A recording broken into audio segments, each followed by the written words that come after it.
whenever I look at my life and I think, okay, the things that I have are pretty great, but I will tell you, I didn't get any of them alone because I am panicking that I'm going to fail statistics, not get my master's, or get murdered by a Craigslist tutor. I don't know. Okay. I say this all the time to anybody who will listen that it's not what you know, it's who you know, right? And I am a person that often asks others for help. So Lisa and I, 50-50, yin and yang. Lisa Smith is not someone who likes to ask people for help, whereas I am immediately, as soon as I get a question, if I can't answer it off the top of my head, I'm going to my AI co-pilot, I'm going to Google, I'm picking up the phone. And I don't think there's a right way or a wrong way. I think both ways are fine. But one of the things that you have to kind of understand is that when you embark on a solo podcast, or you did not think you were going to be doing a solo podcast, there's a million different questions that are going to come up and a million different pathways and different directions that you can go. And honestly, I didn't know what to do. So I wasn't sure if we should just pause altogether and just put the podcast on hold, but we had had all this great momentum and we had just gotten all these episodes in the can and scheduled and ready to go that I wasn't sure what to do. So I did what any person my age probably does is I called up my circle of influence, my lady gang, and Doug also included in that. And I kind of put it to them. It's like, hey, we have life changes, things happening at a moment's notice, and I don't really know what to do. What do you guys think we should do? And everybody unanimously across the board said you should continue doing the podcast until Lisa gets back. Like you don't want to start something, get people excited, and then it's just like blank space until someone else shows up, right? So I agreed with that. And it really kind of made me look at my circle of friends and who could help me, who would help me. So the first thing I did was I called one of my very best friends, H. I'll call her that. She is my crisis friend. So you know how you have certain friends that you call for certain reasons, right? So my crisis friend is my person that no matter what I call and tell them, I know that they're going to get back to me on and they're going to listen and they're not going to judge and they're going to give me great advice. H is 1000% my crisis friend. And so I called her and I'm driving and I'm literally crying because I'm an idiot. Because it just, when you have all of this passion and emotion in something that is not work, for me, that's a really important thing. So I don't have many things outside of work that I do. So when I put myself into something outside of work, it was really important that it be successful. Like I have a lot of emotional capital in this. And so, of course, I was like, boo hoo hoo, what am I going to do?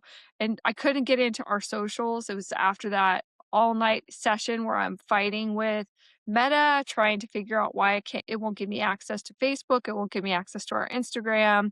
And I basically was like, well, then I just can't get access to anything. So I was like, I don't know what to do. I can't get access to anything. We're going to have to wait. It's just going to have to stop. And she kind of was like, well, why don't we try this? And why don't we try that? And she is really great. She is my clutch person in a crisis. And then I called my technical friend who does, all sorts of technical things. Like I'm pretty sure they're a hacker. And I was like, what do I do? And they were like, okay, here's how you get around this. Here's how you get around that. Here, share your screen, show me what you're doing. And, just like 100% showed up for me in ways that I've never had anybody that I've had to ask for that kind of help. They just really were like, okay, so you are not going to get into Meta. It's just not going to happen. So you have to figure out what your next steps are. Do you know anybody that knows social media? And so I had figured out all of our platforms except for YouTube. I couldn't figure out YouTube. I couldn't get in. So I called my sweet baby nephew, who is not a baby. He's a grown ass man. And he's actually hilarious and one of my very favorite people. And I called him and said, can you meet me at 7 a.m. on a Sunday and have a technical meeting? Because he does our intros on the podcast that you guys have already seen and he's great at it. And he's like, of course. So that was nice. And then I was kind of talking to him about what do I do about YouTube? I don't know anything about this. I don't know anything about these podcast platforms. I mean, 100% you guys, I got lucky on Spotify and Riverside FM. amazing, connected me directly to Apple. So I was like, this is freaking rad.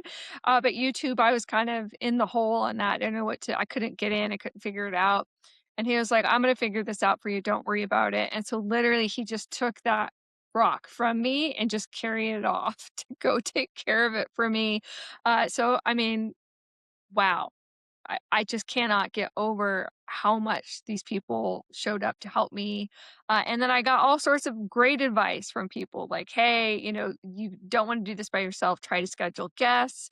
And I was like, yeah, but Lisa wanted to do guests. Like, I don't want to do this without her. And they're like, this is not forever. This is just short term to keep the boat rowing until she gets back. But, you know, it's going to be easier on you if you have guests. So then, of course, I'm sending out like, hey, AI, can you?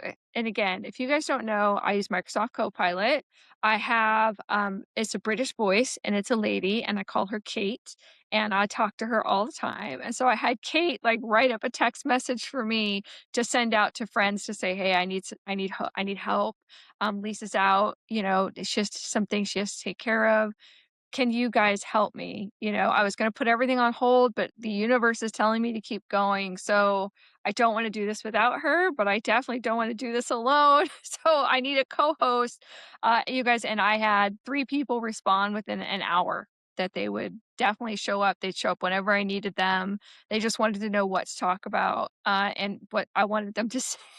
And I was like, I don't really want you to, I just want to have a conversation. That's kind of the whole thing about our podcast was authenticity and not trying to get too much ahead of, not trying to script it too much and not trying to make it, you know, weird or canned.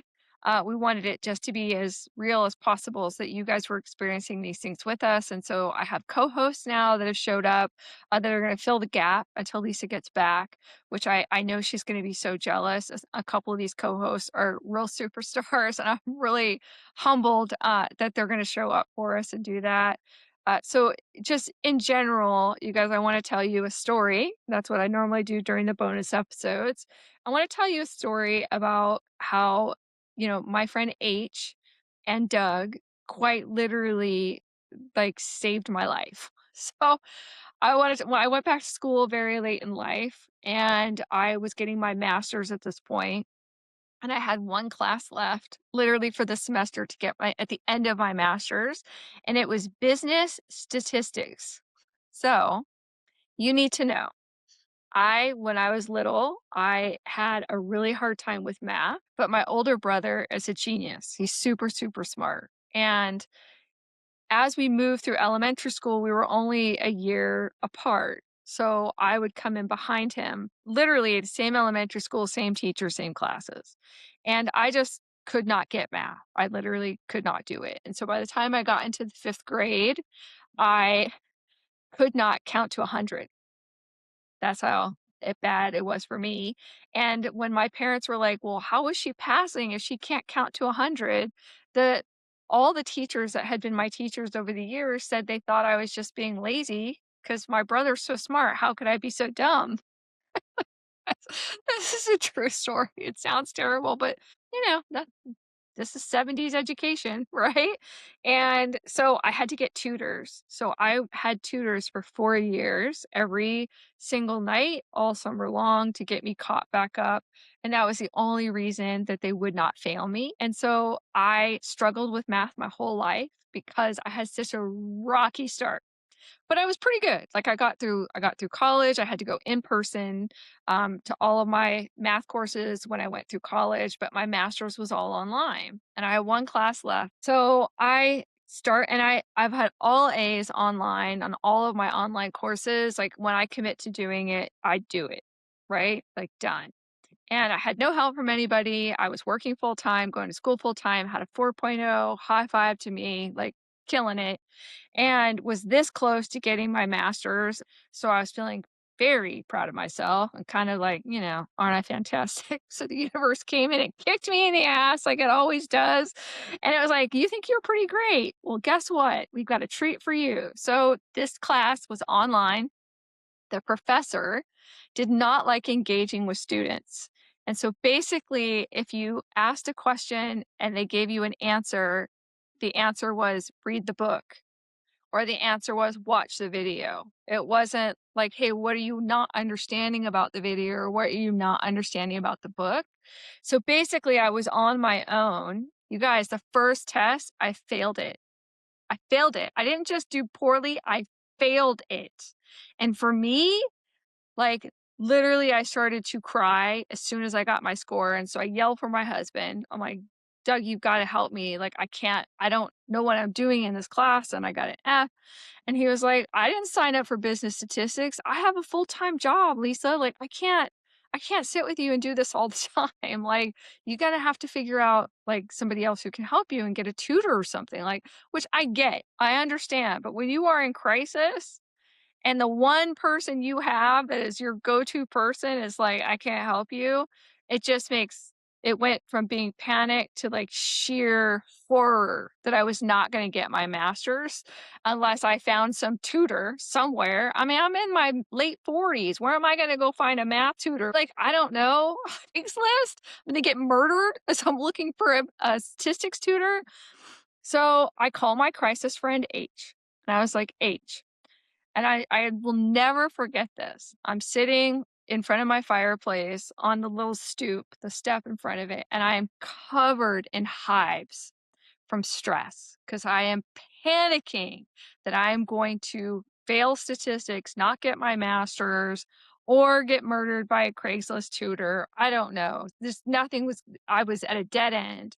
And I had not really found myself in a situation like that before. I mean, there was really nothing I couldn't get my way out of or have someone who could help me if I needed it. So this was the first time that I didn't know what I was going to do. So I called her, as I often call H, crying like, "I don't know what I'm gonna do. I'm gonna fail. I can't figure this out, this stupid class, and the professor just keeps telling me I need to read the book. I don't fucking get the book." And, literally like hives head to toe.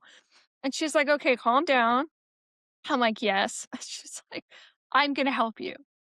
Now you need to know H is one of the smartest people I've ever met next to Doug."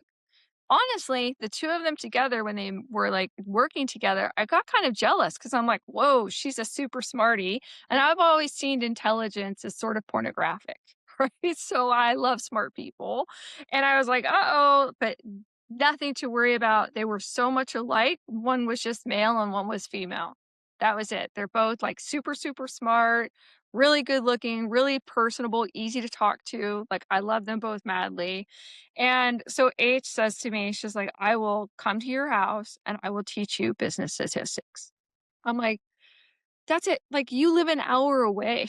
Like, how can you commit to this kind of time?" She's like, "I'm going to do this for you because I know how close you are and you have all A's and you put in the effort. I'm going to teach you statistics." And you guys, when I tell you, she legit drove an hour and a half because she lived farther than I thought. Every Saturday, showed up at 9 a.m., spent the whole day until the sun went down. We had dinner, and then she drove all the way home. She did this for 3 months to teach me business statistics. So, like, you guys, if you don't have an H in your life, you need to find one because everybody needs that crisis friend. Now, I'm the bat in my friendships, right? So when you need someone to like tell you no holds barred what needs to get done, like they send the bat into the discussion, that's me, or the lighter if you're gonna burn it all down. But, not helpful in every situation, right? Not an Swiss Army knife like my friend H is. And you guys, to this day, like, and I have to tell you, like, Doug got into teaching me too because they would start playing off each other because she would like Doug would come and say, "Well, she's not getting it because you're explaining it like this, and we should explain it like that." And then they would get into a little debate discussion. I would get up, go have a coffee, come back, and then they would figure it out and we would all move forward, and it became like this little team activity that we did every single Saturday, and whenever I look at my life and I think, "Okay, like, the things that I have are pretty great, but I will tell you, I didn't get any of them alone." Like, as much as I would love to take credit, I absolutely cannot. Everything I have, everything of value that I have in my life, someone somewhere helped me. So whether we go all the way back and it was to that 5th grade teacher that just did not continue to pass me, that did the very hard thing of raising the red flag to say, "Hey, this girl can't count to 100 and she's in the 5th grade, like, this is an all hands on deck situation," when she could have very easily said, just pass." Like, she could have, and she didn't, and that was hard for her. Or, throughout my life, as the things that I've wanted or gotten and had to get a lot of emotional or personal capital involved, someone was there for that to help me orchestrate that so that I could move it forward. So in my personal and my professional life, you don't accomplish anything alone. And this is just my heartfelt thank you and gratitude to all of my people. If I didn't mention you by initial, it is not that I do not love you madly or that you were not as helpful as everyone else. It's just that, still a little overwhelmed by all the stuff that you guys have done for me. And I just cannot tell you how much I appreciate it. And if you're listening to this or watching this, you do not be afraid to ask for help when you need it. And do not be afraid to stop and help someone when they need it. Because you guys, this stuff, it pays forward tenfold. What you give, you get. And what you get, you give. Right. So a special thank you to all of you. Lisa and I are so, so grateful to all the hosts that agreed to showed up. We are overwhelmed with gratitude, and we are so so appreciative. So thank you so much, you guys. All right, guys, have a great week. Bye.